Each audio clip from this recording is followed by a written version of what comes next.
Good afternoon and good evening, LinkedIn friends, Value First Nation.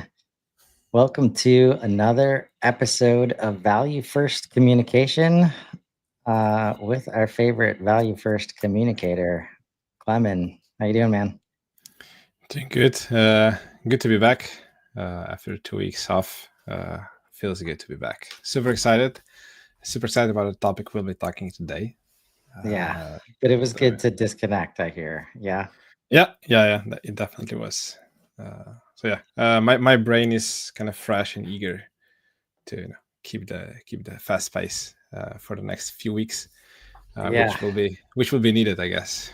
uh, it will be. I mean, we got Data Summit next week on the 28th, Inbound the week after that.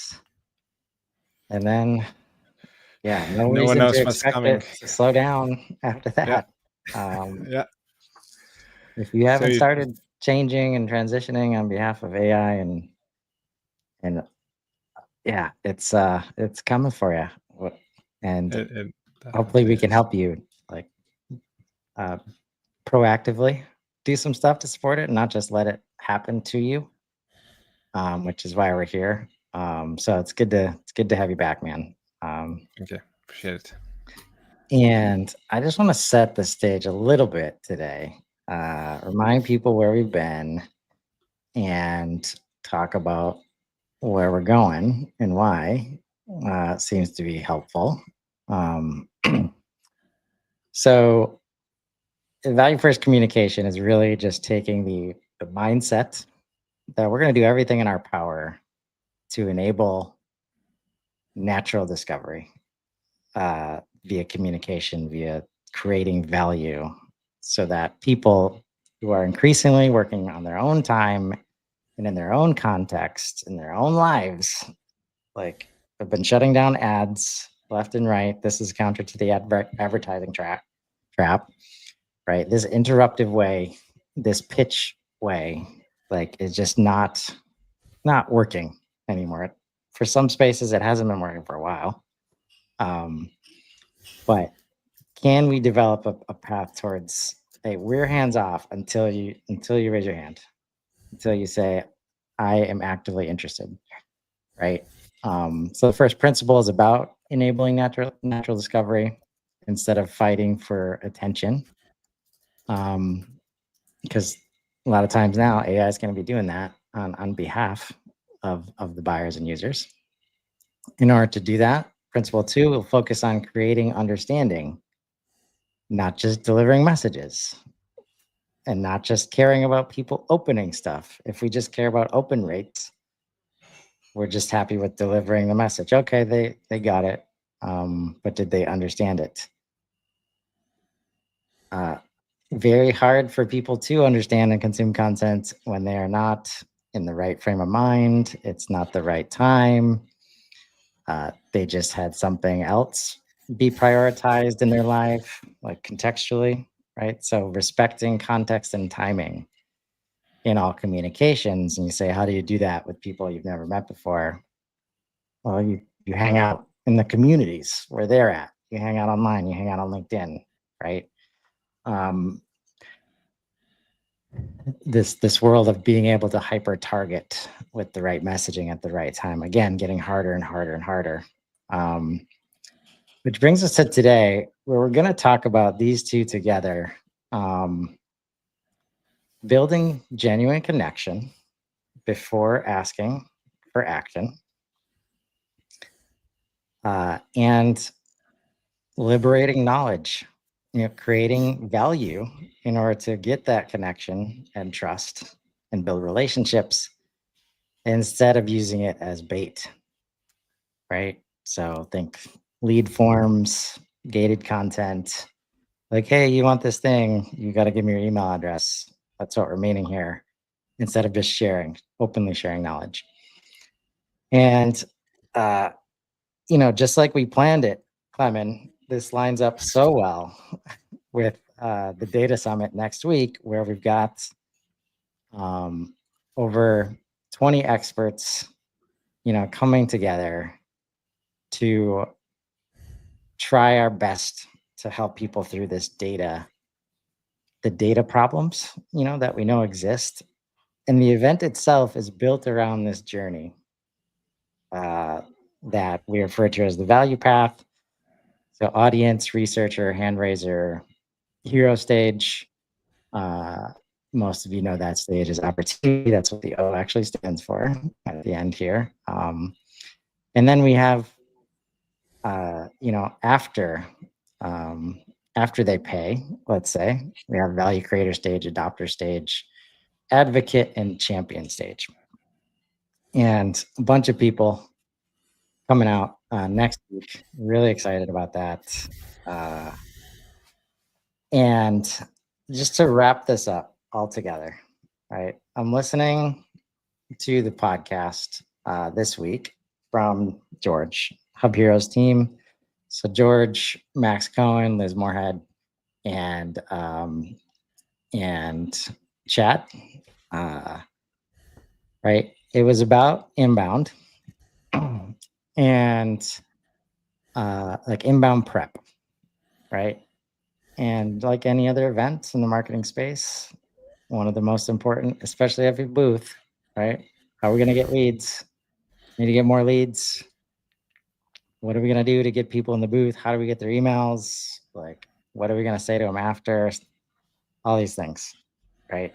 And in support of that, and now don't get me wrong, like what Happy's doing to support this is great, right? Unfortunately, the go-to-market requires that you call it lead capture, right? For people to know what this thing is that they're sharing. And in the episode, as Max is describing this thing, he drops that phrase lead capture or capture leads several times.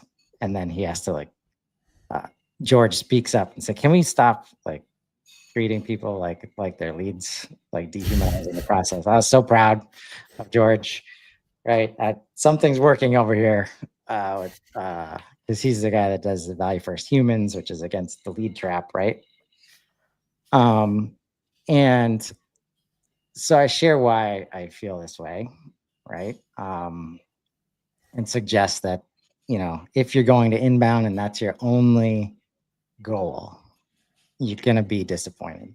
Like it's getting harder and harder to show up in that way and have that be successful. So my suggestion, if you're showing up to inbound and interacting with a human you may or may not have connected with before, let these questions guide you. Am I seeing them? Am I hearing them? How can I add value in this moment? Does the thing I want to say next build trust? Right? And don't overthink it. If the answer is yes to these questions, then you're probably already adding value to them in this crowded space, right? Where they got people pitching them all over the place. And I won't go into the back and forth between Max, but it's basically becomes like, does the nuance of the words that we use like matter? Obviously, I think it does. Value first is around changing that language. But the last question here that I haven't responded to, what should we call it? So this is in the world where we remove the word leads, right? What should we call it when someone might be interested in buying something? Should we just ignore it and act like it does not exist? Well, we don't want to ignore it. But can we create the space where we actually wait for them to raise their hand, like in an implicit or explicit way, right? Is our whole goal. What I'd love to know how you would answer this. Let's say it leads doesn't exist as an option to call this, or tell me I'm wrong and say like, yeah, we just need to educate people better on how to manage leads. Yeah, interesting question. We should definitely not ignore it. That's why businesses exist. That's why all the content creation and marketing and sales and all that is, yes, I mean, it's there to help you grow the business. So when someone gets to the stage, hey, I am ready to buy, You should definitely not ignore it. How you call it, it's probably no potato in a way. Doesn't really matter. But I think how you think about them and then how you treat them before and after that, it's what should be think what we should think kind of differently in today's world. Like in the same way as lead might not someone you met at a conference or someone just stopped by your booth. It doesn't necessarily mean it's a lead that you need to push for the sale tomorrow or in that 5 minutes that you talk to them. You can just build genuine connection.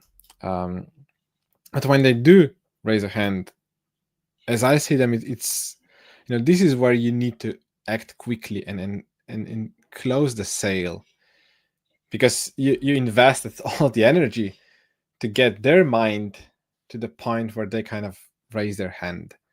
I'm not sure what the best word would be, but it's real business opportunity that you can close now, and you can really they came to the realization of their pain, you being the expert who can help them with your service, with your system, whatever you have that you sell. But at that point, even the conversation with such a company or a person would be completely different. You're not there to to pitch them directly. You can just talk about how you can help them.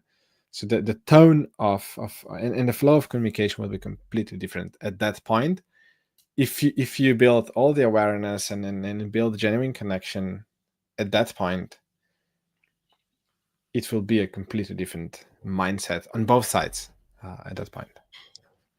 Yeah, on both sides, I think is key here. And just to pull this back up, I mean, like, I know how Max operates. Like, he views this exactly the right way in terms of I get what he's saying. In terms of elite is not some dehumanizing business slur for a human being. I've been around some teams where they're definitely not thinking that human beings are on the other side of these like activities, right? Like, which is my whole point in the response. Like, why else would you do things that you yourself don't enjoy, like, to another person? Like, you know how hard it is to do that if somebody's looking you in the face and like you're gonna say, I'm gonna cold pitch you in a way that I hate. Like, if they were there watching, there's no way you do that, right? Yeah. But when they're a number on a sheet, it gets a lot easier to do that. And that doesn't need to be the center of the conversation. I'm just saying, like, it's not hard to get to an empathetic standpoint for why this has been happening. Like, this is why KPIs matter, compensation matters. Like, they're all tied to this thing. And if that's your goal and you're trying to make money, like, there's not a lot of room, like, especially when you have quotas that are high volume, right? You don't have time to think about who's on the other side, let alone care about them. So the way he describes it, it's exactly how I would love for everybody to think about leads, right? There is a human on the other side of this. But I think the problem we have is that leads have been like portrayed a specific way for a long time. And it's very easy to feel conversations shift like around this word. It shouldn't matter whether you're talking to marketing or sales or whoever about what this word means, right? So I'm here saying, why can't we use something like hand raiser where, and I'm pretty sure I know the answer why, but why can't we wait for that to happen? And then all of a sudden we don't need specialized, definitions. And then if a marketer says this person's ready, if a salesperson says this person's ready, and we can just say, did they raise their hand? It's a yes or no. It's a yes or no answer, right? How much misalignment would be immediately solved if we could simplify it? that way. Now, I would love to hear, like I said, I have an idea, but take me through the space of like hand raiser and like what Max says here, like what do we call somebody who might be interested in buying?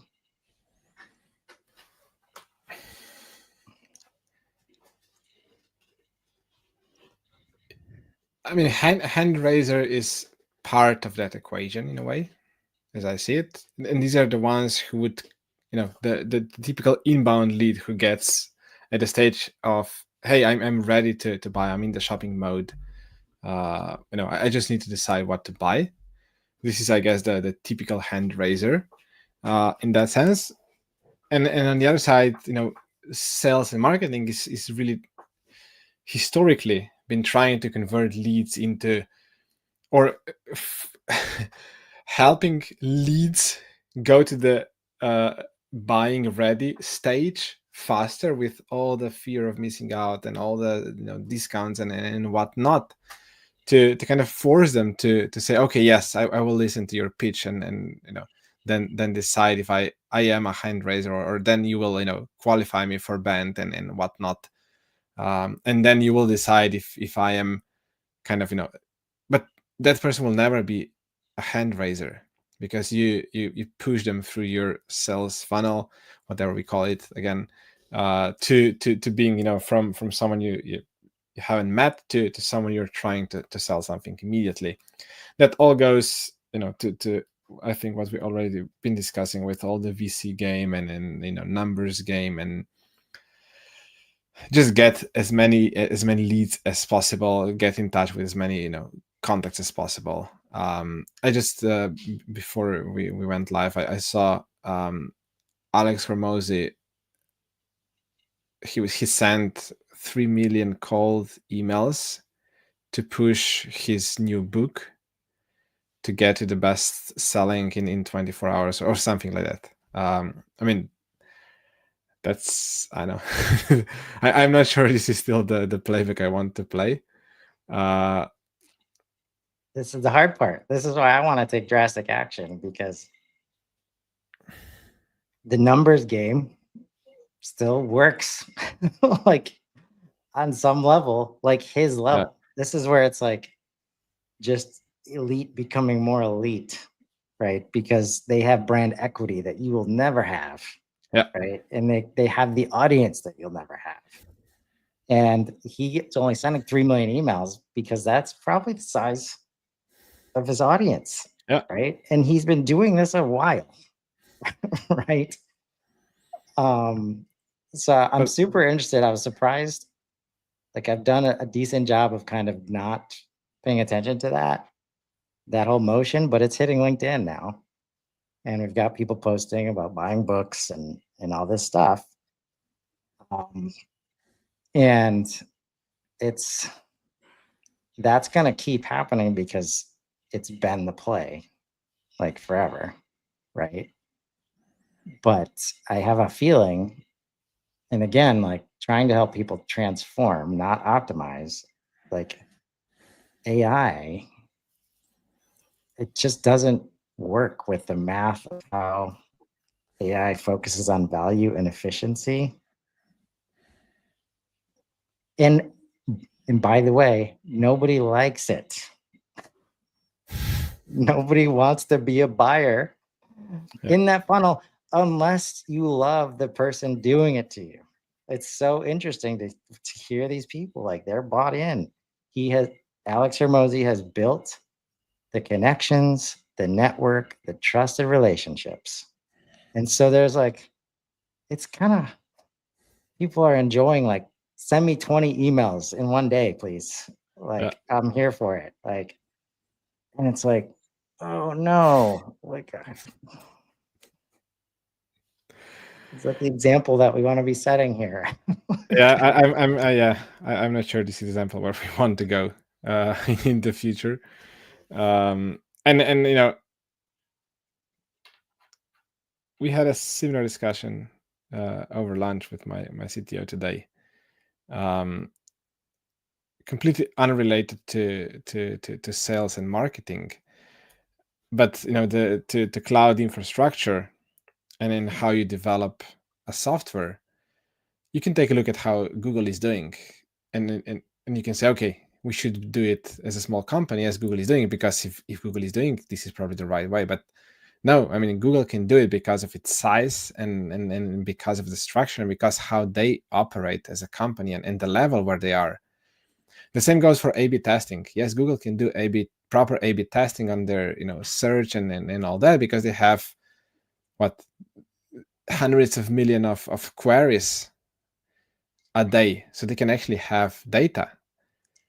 You as a small business, you operate at a completely different level, so it doesn't necessarily mean you can do that, and you should be doing as Google is doing. And the same goes, I think, for if Alex Hormozy is doing it, I'm not sure this is something others can and should be doing, because the brand is there, the recognition is there. Built he built trust.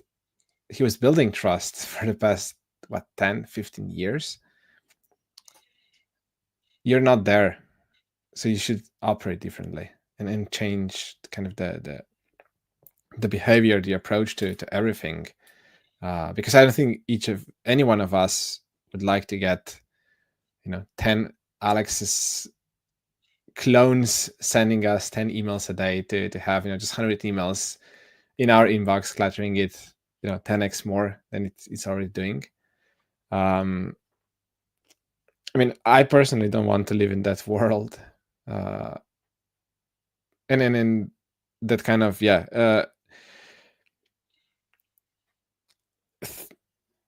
trying to get through, sharing value, sharing knowledge, get people to raise their hands, to get them decide, okay, I need to talk to you because I have an issue around that. This is where I think we should all think going, especially in the AI era. I mean, writing an email and sending it and sending 3,000 or 300,000 emails. I mean, let's hop on a call. I'll tell you tomorrow how to do it technically. It's not it's not something that you can do. You can do it tomorrow if you want, but Right. if everyone is doing that, we'll all be fed up with all that, and you will need to have other communication channels and ways of communication to break through all that noise. Yeah. And again, like a lot of people, even he knows, like Alex Hormozy, like he talks about creating value, like free value, giving it away. He's built up 15 years like of value and trust, so he can do it in ways that most people can't. So instead of waiting for that to happen, we do the other thing, like the tactic of sending emails and have not shown the value, and then wonder why it doesn't work for us. I think deep down we know why it doesn't work.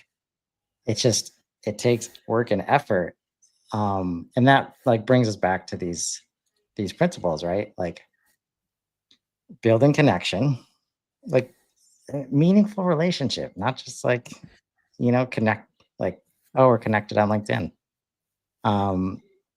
Even that though, that's like the smallest of step. Like I remember, and this is like from the industry itself, like is not helping us for this, right? Like in 2020, when I delivered sales navigation to like a sales team of 25, and we got free training from LinkedIn about sales nav.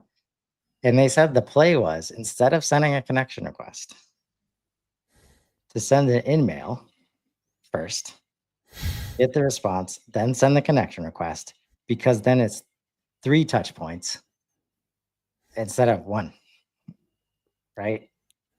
And it's just like, and like, by the way, I had to take the trainers aside because they didn't want to talk about organic LinkedIn. They kept calling it like Facebook. It's kind of like Facebook. So just stay over in Sales Navigator. And I was like, I've got these people bought in and you're just ruining it for me. Anyways, meaningful relationships and getting to that through shared knowledge. Like that's where the signal recognition piece, right? Then why is it so challenging? I'm starting to understand, like we were talking before, everybody knows on some level signals, like creating signals, positive signals. If we're gonna not wait for everybody to give a direct hand raise, we need to get so good at signal recognition, which means we got to create the space for signals and visibility. But it really, I mean, it's been related to this ready to buy, stage, but it's anywhere, right? And so so we're figuring out right now, we've got all these experts that want to talk about this stage, probably just because this is where the word signal is, right? And I just remembered, this is how many, so I got to get better at like organizing this. And that's why I'm glad we got 20 experts for this. I just remembered this thing from last December, right? Before I started writing, around the same time, like I started writing about the lead strap, right? Like I get it. If it's not leads, what is it? Like, what are we going to call it? What are we going to measure? If we could just rename the HubSpot version of the leads object into signals, like I think we're so far ahead, and we're actually different from Salesforce at that point, right? But that's where, again, I mean, I'm sure if you didn't know, like having the leads object to match the leads object in Salesforce was a huge boon for sales for HubSpot, because we could finally say, yeah, we got that too, right? Otherwise, most people did not enjoy like it breaking into the HubSpot ecosystem. But so here's some options, right? Instead of saying lead generation, signal recognition. Instead of lead nurturing, relationship development. Lead scoring, signal strength assessment, right?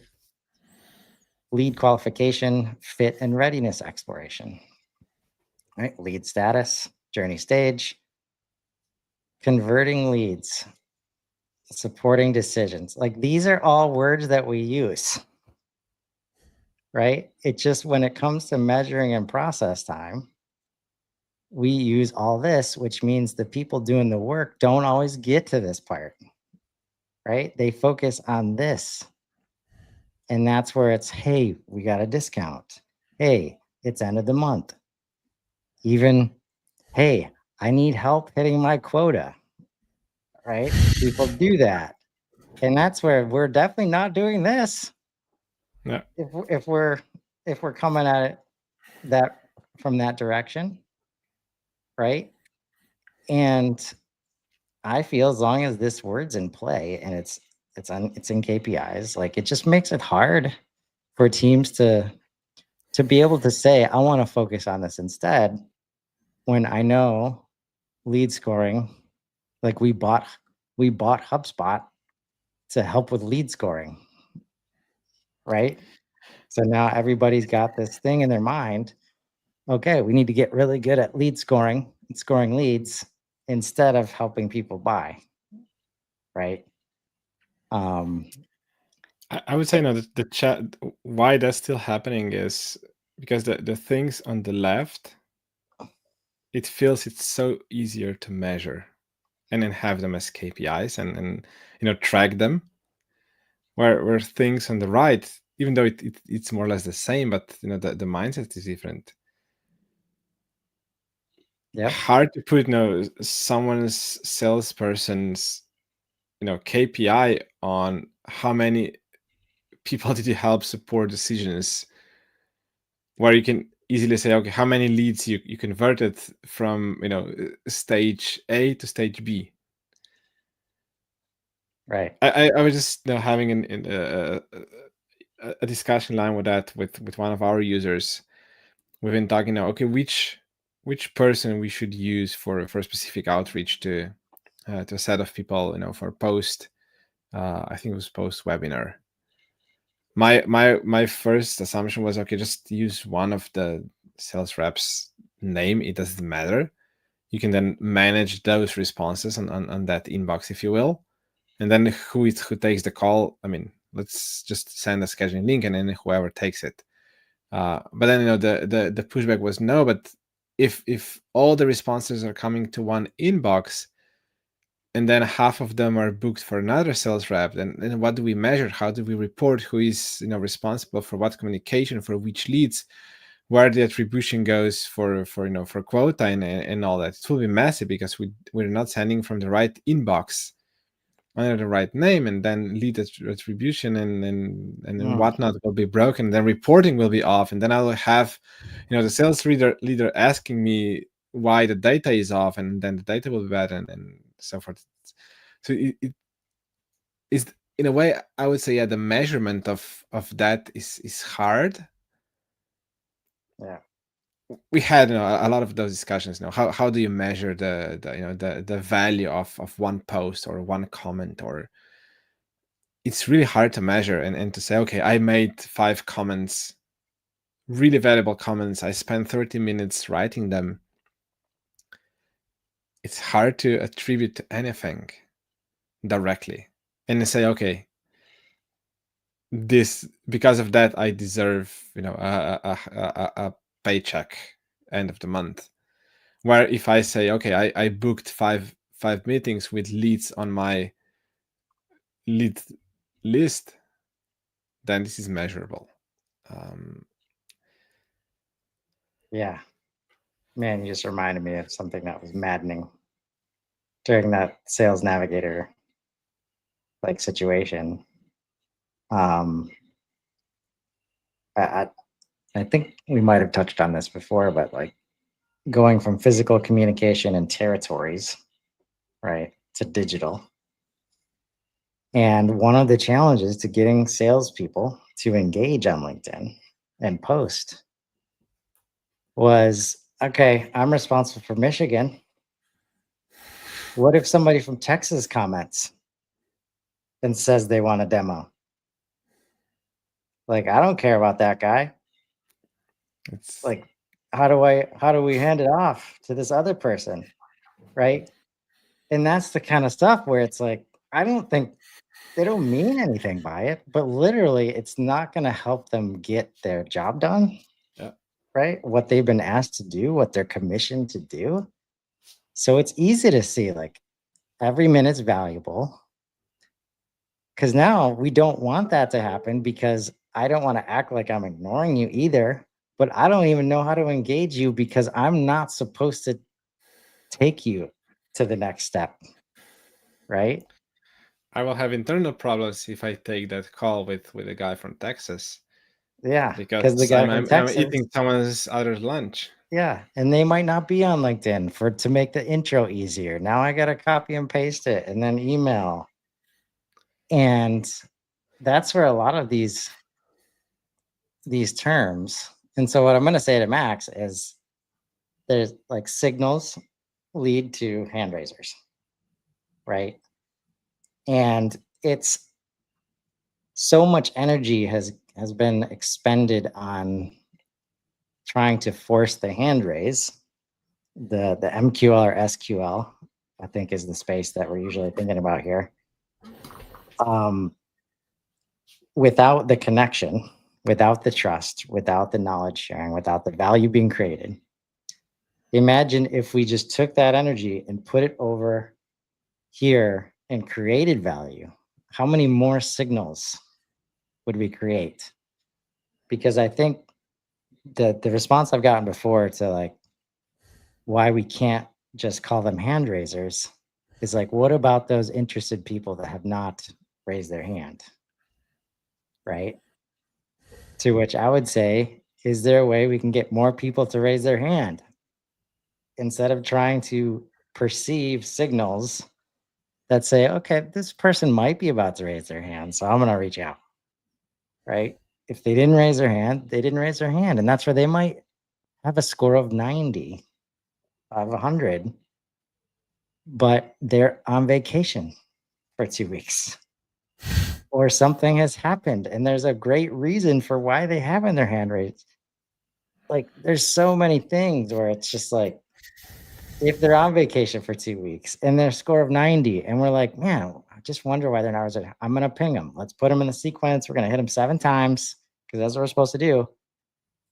It can destroy trust, but at best, it's expending time and resources of our team, which are not needed when we could have just waited 2 weeks and then they raise their hand, right? Waiting for the hand raise is so powerful in terms of so much of the effort and energy to prove bant, right? And trust and like, is the time right? All this stuff just goes away. And it's every salesperson's favorite process where it's just like, oh man, they already knew what they wanted. They already had the buy-in. They already watched all the videos. And I just had to get them a quote real quick and then we closed same day. It was great.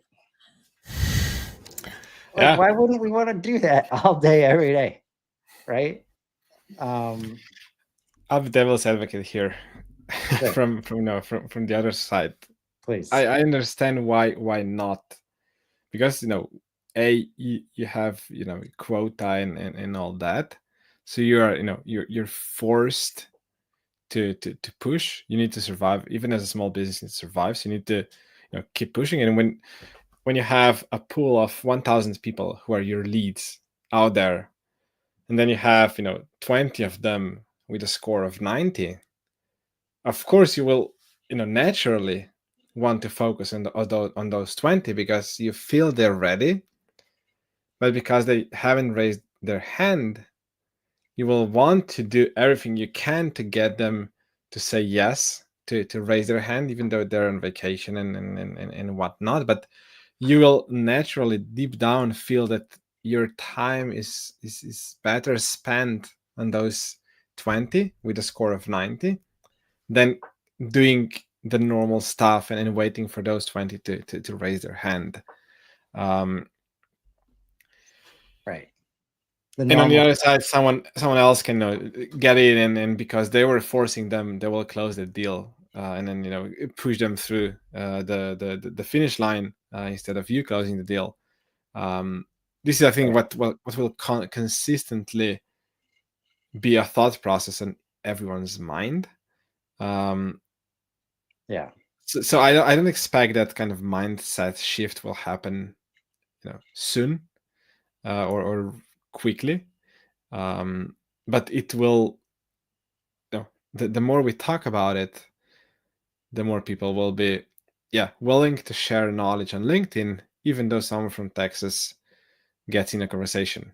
I mean, it's fine to communicate with those people. That's how they will get a business with your company, even if your colleague will close it. Maybe that same colleague from Texas will be posting on LinkedIn, and they will get someone from Michigan. Yes. Who will engage on their post, and then you'll get a lead. Okay. You can close tomorrow. So no, the more knowledge, the more presence you have online, the better for everyone. Yeah. And we see it happen all the time. Like maybe that person gets relocated to Michigan. Like maybe. People change jobs and I'm sorry it's so serendipitous, but these are all the things out of our control, right? And just to bring it back to like how to support this, right? It's the difference between reaching out to convert and reaching out to create space for signals, right? Where I think ABM is probably a good framework to think about this under, where what comes to mind is if I know those 20 people are out there and I know how to get in front of them, and I know that they hang out on LinkedIn, can I create a VIP webinar or event that's going to be very hard for them to resist, like just showing up for free and adding value, and 10 people like just registering for that event, it's going to be so targeted, so specific, like that gives them opportunity. It's a proactive way of getting them to raise their hand. without calling and pitching and qualifying, right? Here's this thing of value. Are you interested? Are you showing any sign of life? Right? And if yes, now we have a much more recognizable signal to move you down, right? And then those are the things that it's like, okay, then right after that, they went to the pricing page. Okay. Right. Now we've created this space for true recognition and not like wishes, like hopes and dreams in terms of why people are showing up on the pricing page. And that leads to things like when these interactions are happening out in the open, it gets easier for salespeople to say, oh, these conversations are okay, like out in the open.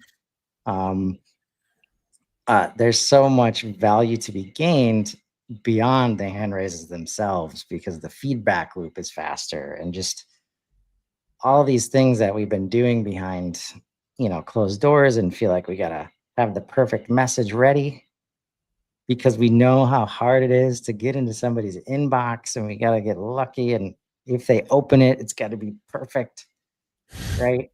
Instead of just showing up, where they're at and then putting energy towards getting really good at reading, those signals, right? That's at the heart of this event next week, right? All the different, knowing where they are in the journey is one of the most valuable things you can know beyond demographics and like all the usual things that we're looking for. And it requires one understanding how to understand where they are, but then understanding what signals can get created at those stages. So I think we're going to have a hard time not just turning this into like the signals event, honestly. And maybe that's what it needs to be, because I think this is the change. This is the transformation that a lot of people have already made and proven that it's worked. It's just a little bit of effort and strategy has to go into it. And I'm excited for next week, man. Me too. I'm super excited. So many experts talking about, more or less in line on the same topic. That should, if nothing else, everyone attending will have a completely different state of mind going to inbound, and then be prepared for everything that's going to happen there. So yeah, everyone is, I think, welcome. You don't need to be there with us for a whole day. It will be 8 hours long event. Yeah, not expecting that. For sure. Not expecting that, but sign up, register. Get access to all the resources, on-demand content. So we'll be sharing links, but valuefirst.site Data Summit 2025. We hope to see you sign up. Thanks so much, man. We're already at time. Thank you, Chris. Yeah. See you next week. Yes, sir. See you next week. Everybody. Everybody have a great week. Take care.